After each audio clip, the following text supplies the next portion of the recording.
I knew something was off the moment I walked into the cafe.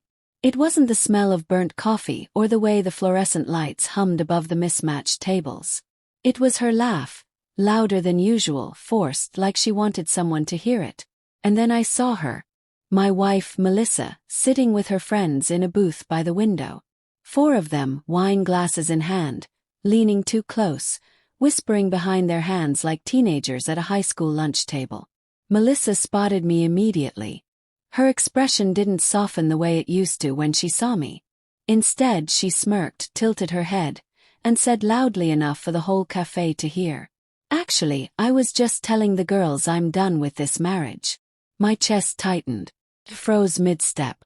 Her friends laughed, sharp, brittle giggles that bounced around the cafe walls. It wasn't real amusement. It was performative, cruel, like they were in on some joke I hadn't been told. Melissa looked at me, waiting, almost daring me to fight back. Maybe she expected me to plead, to argue, to beg for her in front of her audience. But I didn't. I just stood there, let the silence stretch until even her friends began shifting uncomfortably. And then I said, calm and steady, "Done. Enjoy your freedom." The laughter cut like a knife. 4 pairs of eyes darted away. Melissa's smirk faltered, her wine glass trembling slightly in her hand. She hadn't expected that. I turned and walked out. The cold evening air hit me like a slap, but it was better than sitting in that suffocating booth of humiliation. My pulse pounded in my ears as I got into the car. Hands on the wheel, I tried to steady my breathing. Melissa, my wife of 8 years, the woman I built a life with, had staged a breakup. Like it was a performance. A show for her friends. Who does that? I didn't drive home right away. Instead, I parked at the empty lot near the river, sat in the dark, and let the weight of it sink in. My mind spiraled. The late nights she claimed were work deadlines. The way her phone never left her hand anymore. The constant criticism that had replaced affection. All the red flags I had ignored suddenly blazed in neon. She hadn't just drifted away from me. She had already crossed a line. When I finally walked into our house, the silence felt different. Not peaceful, not familiar, just hollow. Her shoes weren't by the door. Her coat wasn't on the rack. She hadn't come home. I sat at the kitchen table, staring at the clock, until the minutes blurred together. Midnight. When? She stumbled in around 3, smelling like wine and perfume that wasn't hers. She didn't even look surprised to see me awake. "Oh, for God's sake, you're still up," she slurred, tossing her purse on the counter. "Melissa." My voice was quiet, even. "Who is he?" Her mascara-smeared eyes flickered, just for a second before she scoffed. "Don't start this paranoid crap again." But it wasn't paranoia. I had seen the text weeks ago when her phone buzzed on the nightstand. Just one message, but it was enough. "Can't wait to see you again. Last night was perfect." She'd snatched the phone from my hand before I could see the name, swearing it was a joke from a colleague. I had wanted to believe her. God, I wanted to. No. The pieces fit too neatly. "You humiliated me tonight," I said. "In front of your friends. You wanted to put on a show. So fine, let's stop pretending." Her jaw clenched.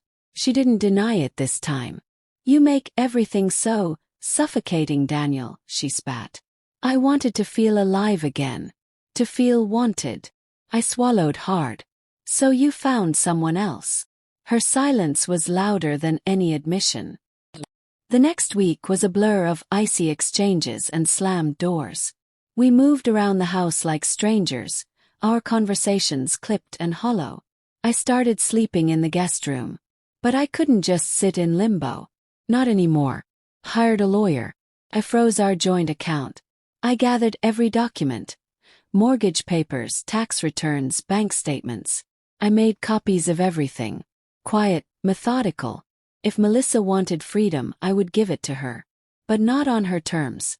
And then, 2 nights later, I got the final confirmation. Her phone buzzed on the counter while she showered. This time I didn't hesitate. Opened it. There he was. Ethan. Thread after thread of messages, some too explicit to stomach. Plans, hotel rooms, whispered confessions of how she wished I would just let go already. Felt sick. My hands shook as I scrolled, every word a knife twisting deeper. But there was clarity too. No more doubt. No more second chances. She had made her choice. The next morning, I didn't confront her. I didn't scream or cry. Instead, I left the divorce papers on the kitchen table with a single note. You wanted freedom. Here it is. Signed, sealed, and final. When she came downstairs and saw them, her face drained of color. You're serious. Her voice cracked. I met her eyes. Dead serious. She reached for the papers, her hands trembling. Daniel, wait, we don't have to. Don't you dare, I cut in, my voice sharper than I'd ever heard it. You don't get to humiliate me, betray me, and then beg for mercy when it's convenient. You staged our breakup in a cafe full of strangers, Melissa. You laughed with your friends while you ripped our marriage apart. This is the only dignity I have left. Her lips parted, but no words came out. For the first time in months, I saw her facade crack. She wasn't the confident, sneering woman from the cafe. She was just small, afraid. But it didn't matter anymore. I turned, walked out the door, and didn't look back. The weeks that followed weren't easy. Divorce never is. Her friends scattered, suddenly too busy to take her calls. Ethan vanished the moment things got messy, leaving her alone in the ruins she'd created. I poured myself into rebuilding. Therapy. Long walks by the river.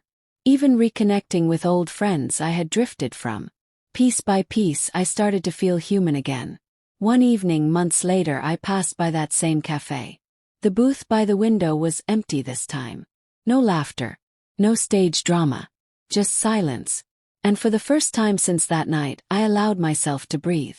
Because she had wanted freedom. And so had I. But the difference was I found mine.